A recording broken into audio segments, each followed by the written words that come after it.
voilà asalaamaaleykum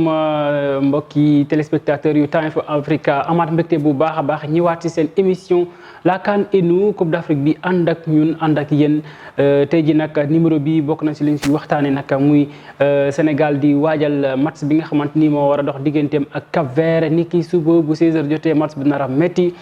Sénégal nag dernière nouvelle yi xibaar yi nga xamante ni jukkee nañ ko ci équipe nationale du Sénégal bu ñu si jógee tamit dinañ dem waxtaan ci résultat yi nga xamante ni moom lañ jot am muy huitième de finale yi njëkk yi ginnaaw Burkina Faso Tunisie waaye tamit nërmeelu gi nga xamante ni Nigéria nërmeelu na ko waaye tamit daañu waxtaan ci li nga xamante ni moom mooy yeneen actualité yeneen xibaar yi nga xamante ni ñeel na Coupe d'Afrique bi ak laaju bés bi loolu yëpp ma si ànd ak sama consultant bu mag bi Omar Sarr salaamaaleykum. maaleykum salaam Momadou Seck. di la dalal jàmm ci émission Time for Africa. maa lay delloo nuyoo bi di la wax ne kontaan ci ñëw si émission bi. voilà li ñu fi nar a waxtaanee nag bëri na Omar xanaa rek dañuy dem ñëwaat ngir nag dugg si yaatal gi.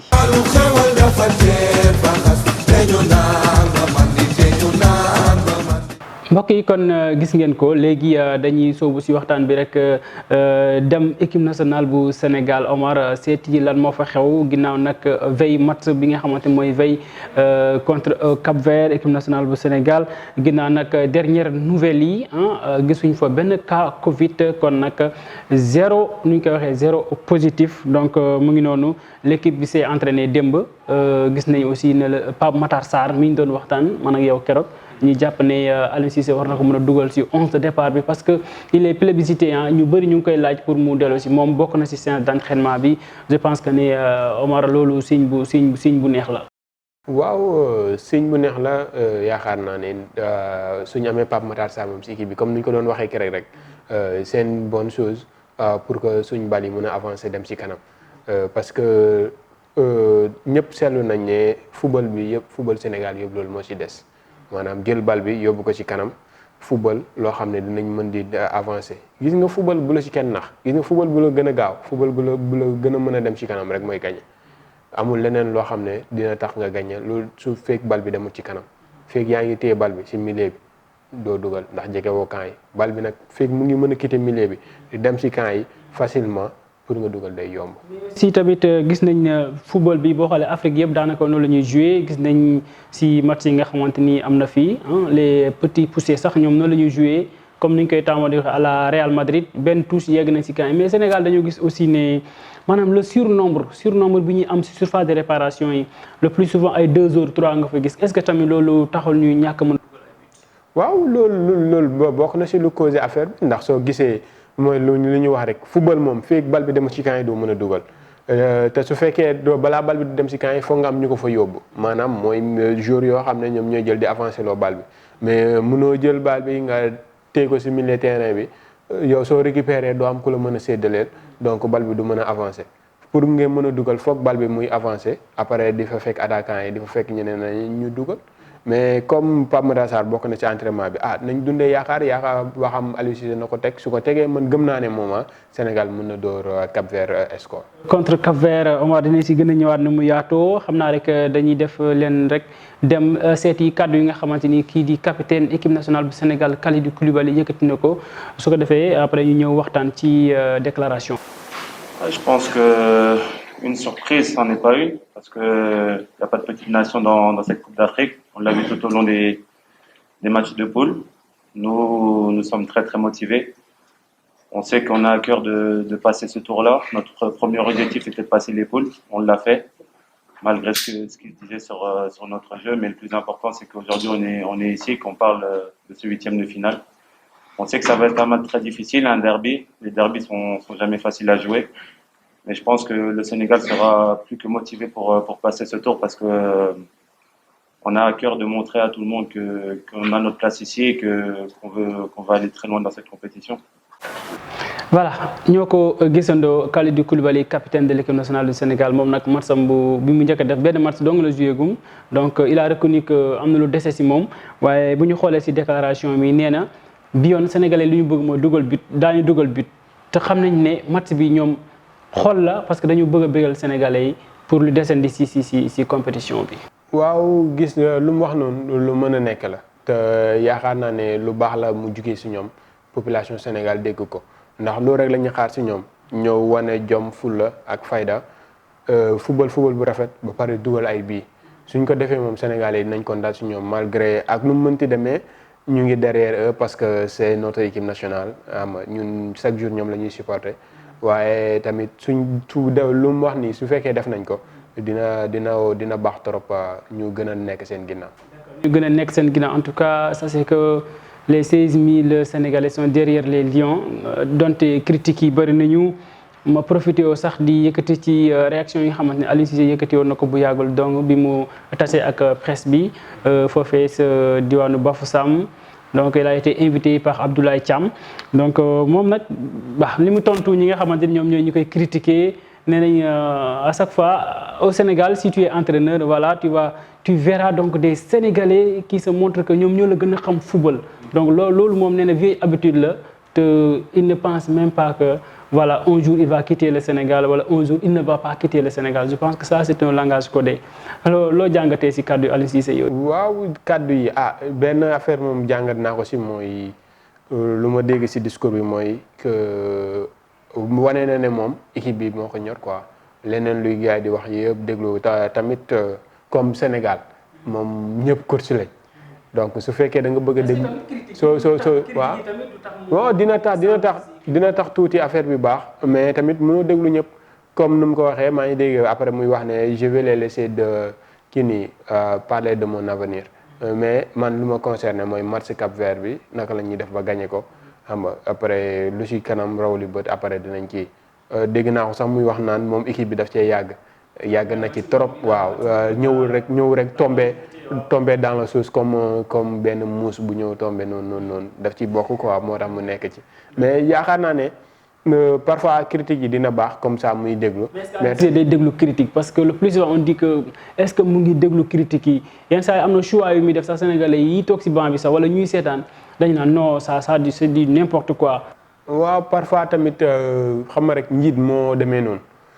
su fekkee da ngay déglu lu lay ñëpp di wax après mujj gi presque mun naa xam ne doo def dara. parfois il faut que nga jël say responsabilités di demal sa bopp waaw soo demee nag bañ xam ne kii mënutul après nga bàyyi keneen ñëw mais su fekkee lu leen nit ñi di wax moom ngay déglu pour def ko moom tu n'es pas digne d'être. yenn saa yi nit ñi dañ lay wax loo xamante ni lu baax la parce que. moom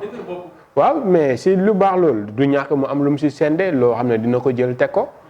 pour appliquer ko mais comme nu mu ko waxee ñëpp ku nekk di wax fii kii di wax fii kii di wax fii. jikko Sénégal la ñun noonu lañ mel ñun ñëpp xam nga ku nekk am nga sa analyse am nga nooy tegee nooy waxee affaire yooyu noonu mais yaakaar naa ne nañ ko may tuuti daal ñu xool lan lay jouer ci CAN bi waaw ñu ñaanal ko yàlla may ko nag. Omar Sarr merci beaucoup kon nag mu ngi noonu Aliou Cissé entraîneur équipe nationale du Sénégal waaye tamit di jànkonte ay critiques yu métti loolu mënul ñàkk Sénégal Alain Giresse waxoon na ko fii au Sénégal je ne suis pas l'entraîneur donc ce sont les 16 000 Sénégalais qui sont les entraîneurs Omar xam nga nu ñu def dañuy demaat ci tanière bi xool coulisse maanaam yenn affaires yi nga xamante ni day xew ci équipe nationale bu Sénégal tanière bi bi yoon nag surprise la diggante Pape Matar Sarr ak ki nga xamante ni moo di Bamba Dieng. kan mooy Ousseynou.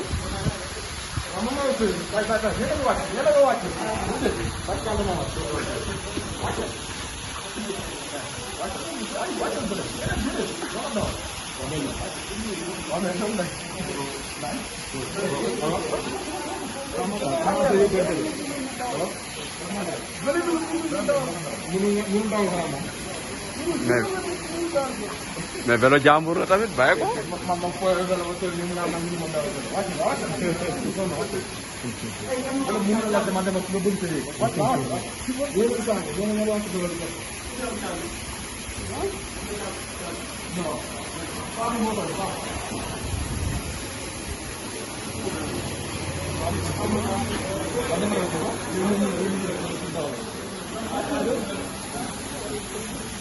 Good touch.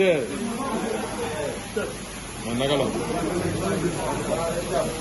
Waaw tranquillement du woo.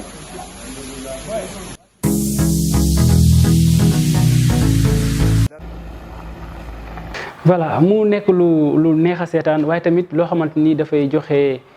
courage parce que Bah c'est bien Omar ñuy seetaan vidéo yoo xamante dañuy wane ne il y a une belle ambiance amul benn coow amul benn benke ñenke bu am ci biir tanière bi le plus souvent da nga daan gis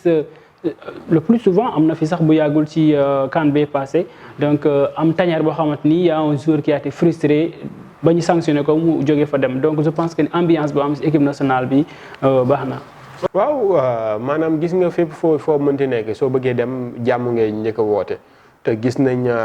déggoo bu am seen biir waxtaan bi kaf ree xam nga tooñante fii kii ñëw jaay prek fii kii nii def ni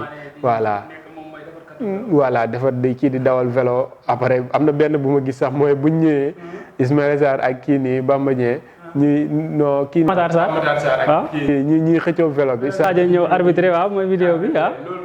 loolu lu rafet la maanaam day wane ne ñii nii maanaam ay Sénégalais ñu ngi nekk bëggante nañ daal c'est l'union des cœurs xam nga ñoom ñëpp ñu ngi nekk ensemble lu baax la daal si bët yi maanaam bu du dara rek loolu day wane yeneen équipe que ne ñii ànd nañ déggoo nañ lu mënti xew dañuy ànd loolu daal message bu fort la pour bu ñu lancer noonu. D'accord merci Omar léegi nag dañuy ñaan yàlla rek Ismaïla Sarr wér ñu gagné 8e de finale su ko defee mu mun a ñëw fekk si. fekkee match bi nga xamante moom la Sénégal war a jouer incha allah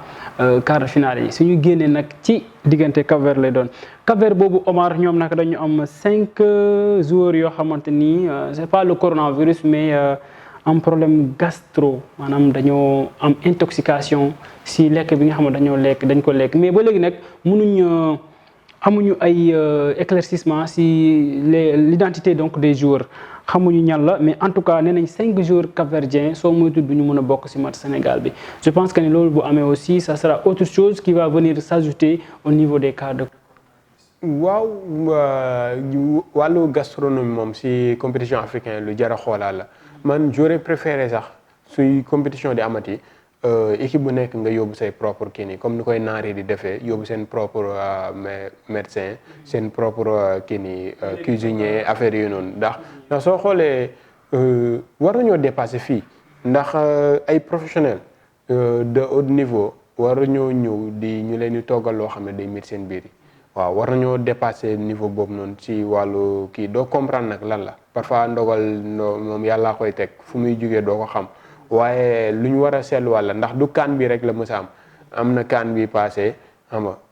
bii tamit amaan na yeneen yi tamit amoon na xam nga dal na fi Sénégal dal na fi keneen ak keneen lu jar a xoolaa la daal ñu xool bu baax lan la ñuy toog ndax biir moom lu fa xas ba dugg moom pour mu génne day jafe. voilà biir moom dafa xat donc kon Omar lu am solo nga wax ndaxte je pense que ni gars yi war nañ mën a yóbbaale seen i lekk je pense que Sénégal def na loolu parce que 2 tonnes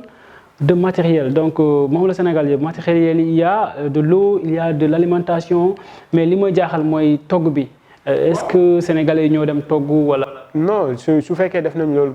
ñooy yóbbu seen kii ndax Coupe d'Afrique bii passé daf leen daloon donc ce sont des mesures à prendre yoo xam ne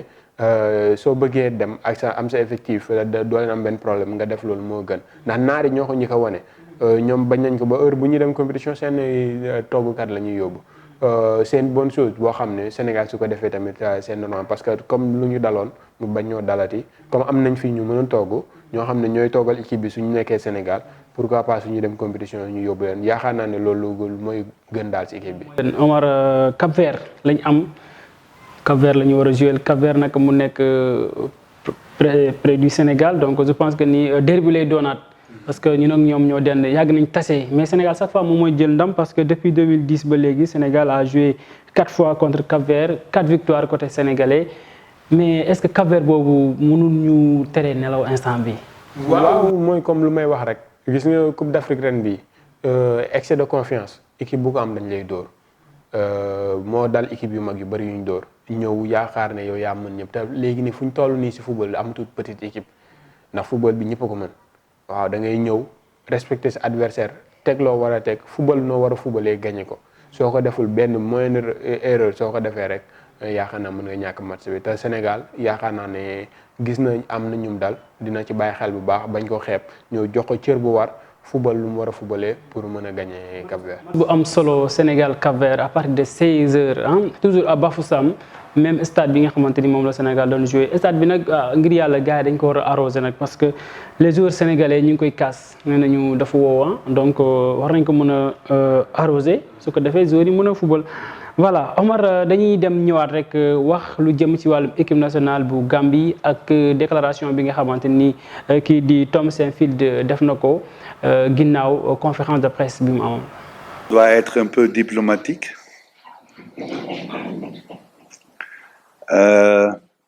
Pense tous les mots que je ne dis pas. Parce que quand je dis la vérité, ça ne peut pas bon pour beaucoup de personnes. Il y a 6 joueurs qui dorment dans la même chambre,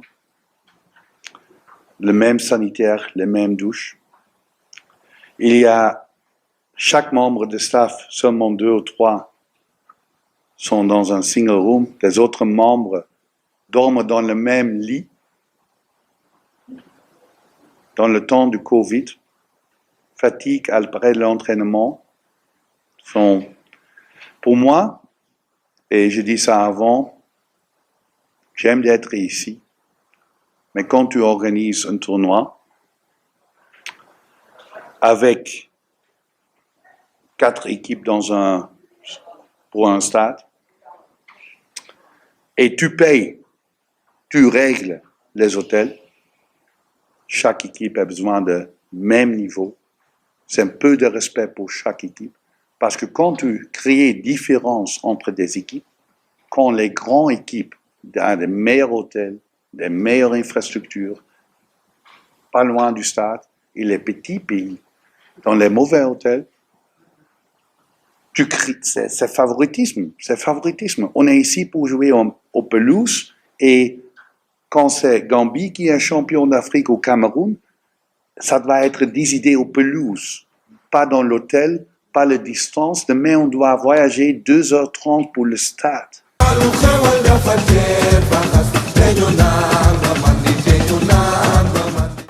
Gambia, la surprise. Gambia les Scorpions ñoom nag dañu war a tase ak équipe bi di Guinée match bu nar a métti boobu tamit 100% derby ouest africain léegi nag seen entraîneur bi nag moom dafa am déclaration bu mu def Omar je pense que ni ñu koy waxee dafa juum en tout cas fédération gambienne de football indi na si ay éclaircissement moom Tom lu mu wax nag nee na Cameroun nu ñu leen traité baaxul parce que ginnaaw bu ñu jógee hôtel bu ñu nekkoon bi ñu demee Bafoussam foofu dañoo gis ne maanaam néeg bu nekk wala lal bu nekk juróom benn jour ñoom ñoo fay nekk te loolu war na mën a indi ay cas Covid donc mu nekk loo xamante ni ça a été mal donc interprété par les internautes mais aussi confédération wala fédération gambienne de football indi si éclaircissement nee nañ dafa juum na mu waxee du noonu parce que ñi nga xam ne ñoom ñooy joueurs yi ñoom par 2 la ñu nekkee ci néeg yi donc mais lu muy confirmer mooy 6 joueurs ñoom ñooy bokk salle de bain mais tamit ñooy bokk toilette donc ça aussi nee nañ c'est pas normal donc ils ne sont pas traités comme ni ñuy traité joueurs Cameroun yi. waaw yaakaar naa ne loolu tamit même su fekkee si 2 jours ñoo nekk dans la même chambre après 6 jours ñooy bokk 2 jours nekk dans la même chambre loolu yàgg nañ ko gis compétition yi presque noonu la souvent 2 coéquipiers ñooy bokk même chambre loolu yàgg nañ ko gis mais le fait que 6 personnes di bokk même salle de bain même kii. je pense que loolu doonu daal lu jaar yoon. mais man li ma si jaaxal su fekkoon ne est-ce que Cameroun yi noonu lañ leen di traité parce que Cameroun ba léegi gisoo fa cas Covid. loolu c'est la grande question. déggoo ma de man lu may wax mooy les Camerounais ils utilisent comme benn mot tous les moyens sont bons pour gagner la CAN ndax soo xoolee nu ñuy defee test Covid yi fii nii maltraitance bi fii nii gaz au niveau pelouse bi fii nii. parfois yenn stades yi doo comprendre quoi maanaam mais jusqu'à présent ñoom amuñ benn problème au niveau des pelouses déggoo seen joueurs yi ñu ne dafa chèque am ba football luñ ak adversaire ne non déploré ne non stade bi nii naa ne xam nga ñeneen ñu ngi si bonne condition affaire yooyu te gis nga wàllu hôtellerie yi loolu lu jar a bàyyi xel la si compétition maanaam mën nga am stade yu war mais su fekkee amoo hôtel yu war pour dalal daluwaay bi yooyu noonu loolu am problème la ndax gis nga stade bi foofu la ñu footballé mais la majeure partie du temps si hôtel yi lañ koy passé donc hôtel yi war nañ ko saytuwaat bu baax xool nan la ñuy def su beneen yoonee su compétition waree am gars yi teel ko bàyyi xel juróom benn jour di bokk même toilette lu nekk mën na faa xew wàllante bu nekk mën na faa xew te xam nañ ne wàllu toilette dafa sacré dafa xaw a kii nii dafa sensible de trop xam nga day kii daal su beneen yoon ñu jëm koo xool voilà wàllante bi dafay yomb trop ci toilette yaa ngi ndax microbe yëpp foofu la ñuy tasee xam nga su fekkee ñu koy utiliser dañoo bëri ku nekk su ñëwee bàyyi fa rek mën na waale keneen te jamono ji moom dafa doy waar. d'accord Omar merci beaucoup léegi nag beneen partie gi mooy diggante Comores ak Cameroun Comores nekk équipe boo xamante ni c'est la grande surprise comme j'ai l'habitude de le dire 2005 la affilié au CAF mu ñëw première participation à Coupe d'Afrique des Nations mu génn ci poule booy dem di tase sa ak ki nga xamante ne mooy pays organisateur Comores boobu tamit. À veille donc de cette rencontre contre Cameroun ñu ne 12 cas Covid moo nekk ci équipe bi mais si suba gi nag d'après les dernières informations ki nga xamante ni moom mooy Ali Ahmada kenn ci gardien de but parce que ñoom 12 boo xoolee 12 ñi nga xam ne ñoo am feebar bi yëpp gardien yi ci lañ bokkoon maanaam tey su fekkoon ne Ali Ahmada mi wérul donc kon ñoom du ñu am gardien de but benn jour moom mooy sacrifié wu dem nekk gardien je pense que là aussi c'est une bonne nouvelle mais aussi leur entraîneur Amir Abdou moom aussi nee nañ testé négatif mais sous forme de sanction du mun a fekkee ji match bi est-ce que loolu psychologiquement du Cameroun moom moo jaar foofu pour déstabiliser ñi nga xam ne ñoom les Comoriens yi. waaw mooy wax tous les moyens sont bons pour gagner la CAN il faut que ñu xoolaat dina CAF maanaam Cameroun moo organisé taxul mu war a mën a def lu ko neex gis nga équipe yëpp dañoo war a tolloo ku nekk kii li suñ ko deful. beneen yoon keneen su organisé day defaat la même chose te su boobaa day yàqu compétition bi donc war nañoo xool bu baax naka lañ war a defaree ndax yow mënoo wax ne équipe yëpp dañuy corona te yow musoo am corona mënoo wax ne équipe yi dañuy leen di sanctionné ci lii te yow mënoo kii nii parce que yow yaa organisé c'est anormal gis nga joueur camerounais yi dañuy génn ñoom ñu ngi seen dëkk dañuy am contact ak seen population bi ak yooyu noonu yëpp. ñoom amuñ Covid ñu nekk ci hôtel bi demuñ fenn kii nii ñu bëgg leen wax ne ñoom ñu à chaque instant dañu Covid loolu c'est à revoir tamit j'espère que waa CAF war nañoo xool bu baax lan lañ kii ndax man moom de ma part Sénégal bis bu dajee Cameroun ñaanu ma ko yàlla mais lii moom suñ ko defee du luy continuer du yomb ndax duñ leen ko bàyyee noonu daal. tey moom instant yi moom cas corona yi war naa jeex nag Kalidou Koulibaly jaar fii Idrissa Gana Gueye avant ñu dem Coupe d'Afrique il y a beaucoup de cas ici voilà merci Omar léegi beneen huitième de finale bi muy nag diggante Guinée ak Gambie loolu tamit tey la mu nekk match boo xamante ni Naby Keita du ci bokk waaye tamit Steve Boubacar Traoré bu Gambie moom tamit dafa amoon problème cœur ba mu mujj dellu ci clubam donc Naby Keita absence Naby Keita en tant que capitaine si biir Guinée loolu est-ce que du mun a waaw mën na faible loo Guinée mën na ndax soo xoolee moom mooy principal meneur bi lu muy football dafa am solo trop donc su absenté rek dina feeñ waaye yaakaar naa ne tamit coach su Guinée bi comme ak xarañteem dina xool nan la def ba fàtte absence boobu malgré xam nga Naby Keita nekk fii mais comme ils ont des joueurs yoo xam ne c'est des joueurs compétents et waaw Mohamed Baye gis nga moom lañ nominé meilleur jeune joueur des phases kii nii Ilia Seo waaw ñu gars yi xam nga rek yaakaar naa ne war nañoo mën a wane seen xarañte daal waaw yaakaar naa ko waaye tamit xam nga man moom Gambien laay faral ak nu mu mënti demee ñoom laay bëgg ñu dóor waaye rien n'est impossible daal sur ce match ku nekk mën na doon morom gi waaw. d'accord moo wax la tuuti rek Gambie ak Guinée match bi lu tax muy métti parce que équipe gambienne bii nii U20 la U20 boobu nag qualification coupe du monde Guinée moo ko éliminé woon parce que ñoom ñoo ko wax nee nañu ñoom ak Guinée revanche wala confirmation parce que dañuy bëgg a fayeku coupe du monde bi ñu weesu Guinée moom moo la éliminé woon mu nekk match bu nar a métti kon boobu à partir de 16h la Cameroun moom moo nekk à partir de 19h. léegi Omar laata ñuy jeexal dañuy nag wax ci maanaam résultat yi nga xamante ni am nañu démb muy nag diggante Burkina Faso ak équipe bi nga xamante ni daal mooy Gabon nag vraiment ils ont subi beaucoup d'absences comme l'absence de Pierre-Emerick Aubameyang et Mario Lemina vraiment je pense que ni loolu xaw na poser seen jeu mais naka nga gisee match bu métti boobu démb ba dem à la série de tirs au but. waaw match bi métti woon na trop ndax je l'ai suivi maanaam gars yi wane nañ ne surprise amati na quoi ndax Gabonais yi yaakaaroon nañ ne dinañ kii mais tamit j'ai vu que ne arbitre tunisien bi il était très sévère par rapport si carton rouge bi te tamit si il a donné trop de cartons démb xam nga par rapport ak match Nigéria bi bu kii arbitré Ndiaye mais Maguette Ndiaye gis naa ne soo xoolee ñaar yi di nga xam ne arbitrage bi xaw na see joué tamit moo tax Gabonais yi xaw na leen kii perte bi tuuti mais malgré seen rouge bi ils ont joué jusqu'à égaliser voilà c'est presque la fin ba mën a dem série yaakaar naa ne ils ont pas démérité daal que kii comme kii Bafana yi ñoom football nañ am nañ occasion yu burkinabé xam nga football nañ bu baax am nañ occasion yu baax xam nga football nañ daal ils n'ont pas démérité seen kii bi daal seen qualification bi ndax wane nañ ko. Capitaine Bertrand Traoré qui a raté un penalty. waaw il a raté un penalty mais aussi il a raté d'autres occasions je pense qu'il pouvait être plus décisif sur ce match ñu gagné ci biir match bi su fekkoon bal yu mu am yëpp dugal na ko mais n'empêche comme gagné nañ par tiro bi c'était l'essentiel de gagner pour qualifier et ils n'ont eu ñu ñaanal leen rek. Ils l'ont fait les étalons du Burkina Faso qui feront face à la Tunisie hein. Tunisie lañ am quart de finale match boobu xam naa ne du yomb dara mais il ne faut pas oublier que Burkina Faso a été finaliste hein. Voilà, a été finaliste donc kon ci Coupe d'Afrique bi loolu du doon problème ci ñoom malgré bëriwuñu star pour l'instant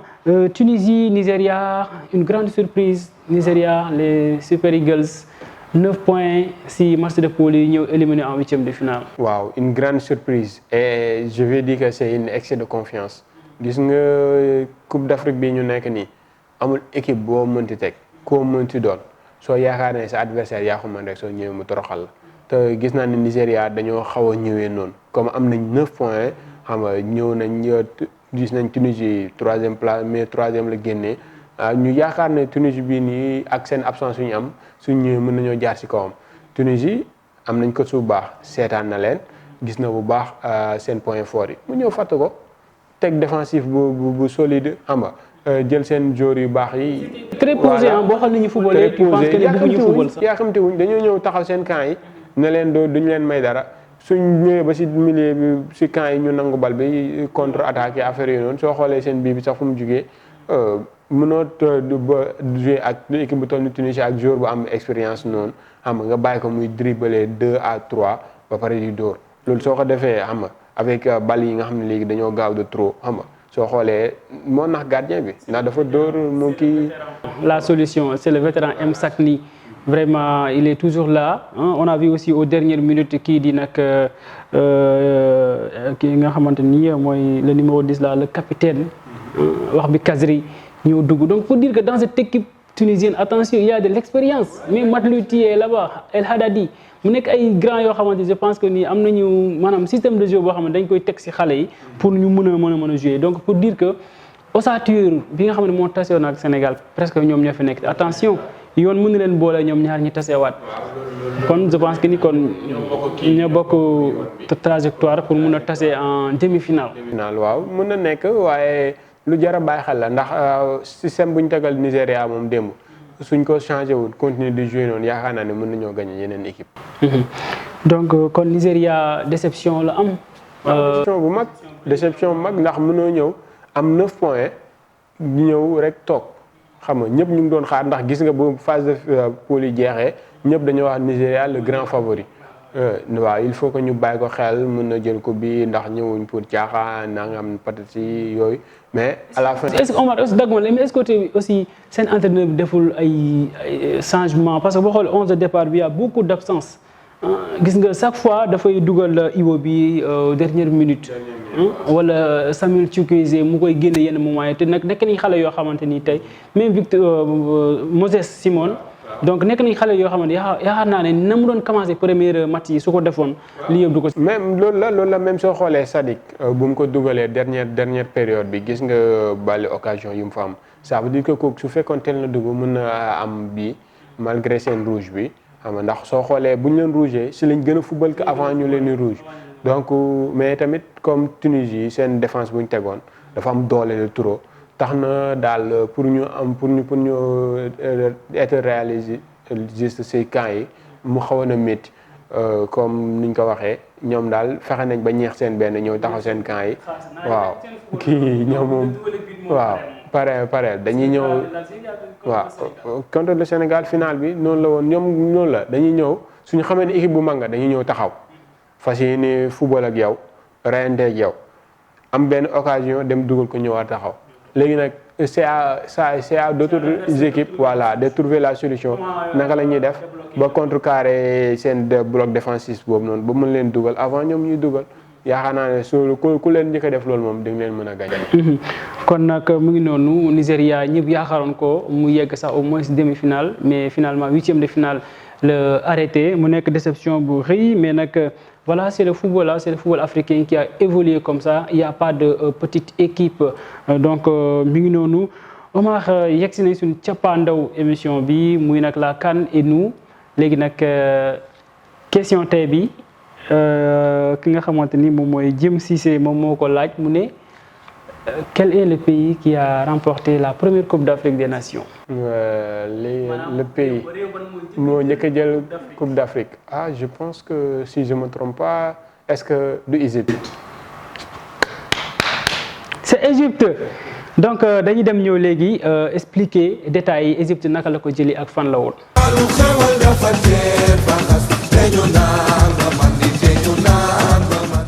Voilà donc mu ngi noonu Omar Sarr donc Jim Cissé équipe bi nga xamante moo njëkk a jël Coupe d'Afrique des Nations c'est l'Égypte de Mohamed Salah c'était en 1957 à Khartoum Soudan donc mooy première édition aussi Coupe d'Afrique des Nations mais moment boobu du ñu ko doon woowee Coupe d'Afrique des Nations voilà donc le nom de la CAN est venu après cette édition. C'était la finale opposait l'Égypte à l'Éthiopie 4-0 moom la égyptiens yi dooroon mais aussi pour plus d'informations sur Coupe d'Afrique boobu il y avait 4 équipes qui étaient prévenues pour ñu jouer mais l'Afrique du Sud a finalement désisté. Pourquoi? Parce que donc il y avait à cette époque le problème lié à l'apartheid moo tax Afrique du Sud mujjul bokk ci compétition boobu finalement 3 équipes ñoom ñoo ko mujj jouer muy nag Éthiopie Soudan ak Égypte mujj ko jël 3 matchs moo fa mujjoon am voilà le meilleur buteur de cette tournoi c'était donc